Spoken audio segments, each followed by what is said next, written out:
नमो बुद्धाय मित्रांनो. तसं पाहता प्रेम ही भावना व्यावहारिक जीवनामध्ये आणि सांसारिक जीवनामध्ये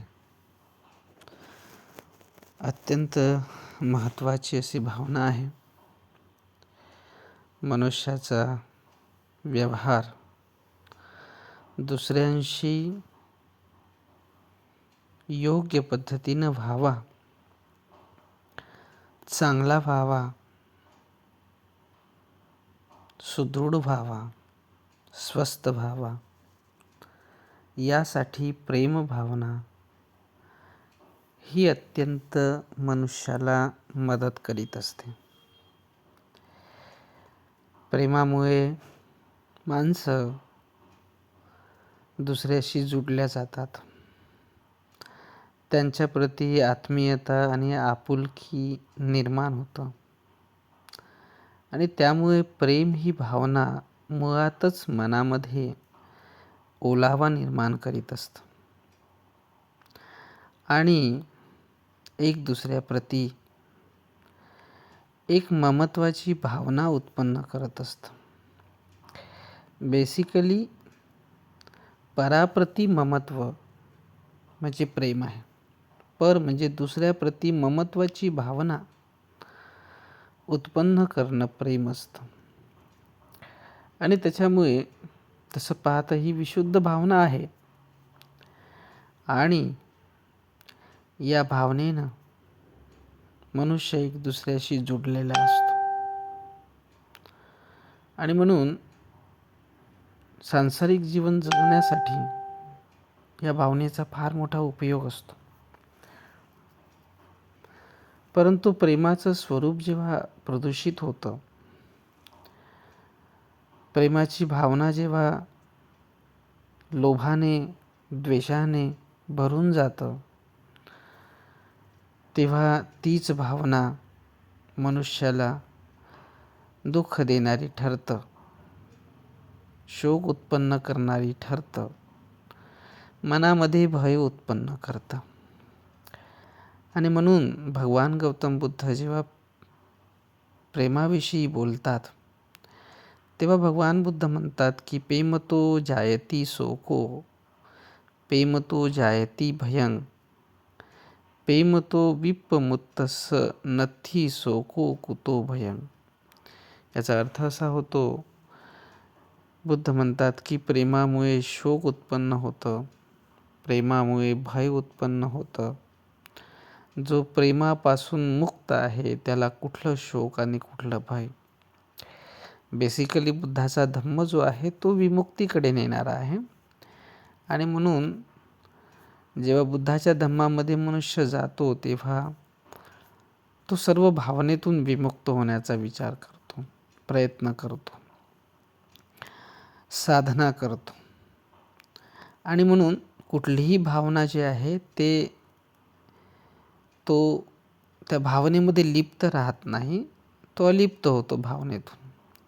आणि म्हणून माझं असं मत आहे की बुद्धांनी प्रेमाच्या भावनेला सुद्धा अन्य भावनेसोबत ठेवलेलं आहे आणि जे आहे ते या भावनेतून सुद्धा मुक्त होण्याची प्रेरणा किंवा उपदेश जे आहे ते बुद्ध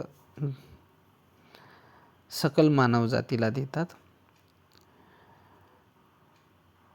आणि तो उपदेश ग्रहण करून मनुष्याने मुक्त होऊन विचरण करायचं असतं. कारण त्याला शोकापासून, भयापासून, दुःखापासून मुक्त व्हायचं आहे. प्रेम ही भावना बेसिकली जिव्हाळा उत्पन्न करतं, एकामेकाप्रती जे आहे ते आपुलकी उत्पन्न करतं आणि त्याच्यामुळे जेव्हा ज्याच्याप्रती प्रेम उत्पन्न झालेलं आहे, ज्याच्याप्रती तो जिव्हाळा, ते ममत्व भाव उत्पन्न झालेला आहे, त्या मनुष्याप्रती कुठेतरी जे आहे ते त्याच्या मनामध्ये एक प्रकारची जे आहे ते आसक्तीसुद्धा उत्पन्न होतं. त्याच्याप्रती जे आहे ते एक प्रकारचे जे आहे ते आकर्षणसुद्धा उत्पन्न होतं आणि त्यामुळे जे आहे तो व्यक्ती जर समजा तुमच्या नजरेच्या दूर चालला गेला, तुमच्या सहवासाच्या दूर चालला गेला, तर मग त्या व्यक्तीचा अभाव मनुष्याला जाणवायला लागतो आणि तो अभाव दुःख उत्पन्न करतं. दुसरी गोष्ट ही आहे की ज्या व्यक्तीप्रती तो प्रेम करतो त्या व्यक्तीकडून तो काही आशा अपेक्षा, इच्छा आकांक्षा मनी बाळगत असतो आणि समजा त्या इच्छा आकांक्षाची, आशा अपेक्षांची पूर्ती झाली नाही तर त्याला दुःख उत्पन्न होतं आणि तीच प्रेम भावना मग त्याला दुखवायला लागतं. त्याच्या मनामध्ये शोक उत्पन्न करतं, भय उत्पन्न करतं. भय या इन द सेन्स या सेन्समध्ये उत्पन्न करते की समजा ज्याच्याप्रती प्रेम आहे तो व्यक्ती जर नजरेआड गेला, त्याची तो काळजी खूप जास्त करायला लागतो आणि अशा वेळेस त्याला हानी होऊ नये, त्याला इजा होऊ नये असा जो आहे मनामध्ये तो भाव त्याच्या मनामध्ये उत्पन्न होत असतो आणि तो सतत त्याची काळजी करत असतो आणि काळजीपोटी त्याच्या मनामध्ये भयसुद्धा उत्पन्न होतं. आणि म्हणून बुद्धांनी जी गोष्ट सांगितलेली आहे की पेमतो जायती सोको पेमतो जायती भयं, ही वस्तुतः सत्य प्रतीत होणारी गोष्ट आहे. त्याच्यामुळे या भावनेतून मुक्त होणं फार गरजेचं आहे. जर का माणसाला जे आहे ते उपेक्षा भाव हा जेव्हा मनुष्य मनामध्ये धारण करतो, समभाव जेव्हा मनामध्ये धारण करतो, तेव्हा तो ज्याच्याप्रती प्रेम करतो त्या व्यक्तीप्रती सुद्धा तो विशुद्ध भाव उत्पन्न करतो आणि ज्याच्याप्रती तो द्वेष करतो त्याच्याप्रती सुद्धा तो विशुद्ध भाव उत्पन्न करतो आणि अशा याच्यामध्ये जे आहे व्यक्ती विमुक्तीकडे जायला लागतो. तर ही गोष्ट समजून घेणं फार महत्त्वाची आहे. प्रेम करणं हे वाईट नाही, एकामेकांवरती मनुष्यानं जरूर प्रेम केलं पाहिजे, परंतु त्याचं स्वरूप हे विशुद्ध असणं गरजेचं आहे आणि विशुद्ध स्वरूप जे आहे ते मनुष्याला समस्थितीमध्ये आणतं, समता भाव प्रतिष्ठित करतं.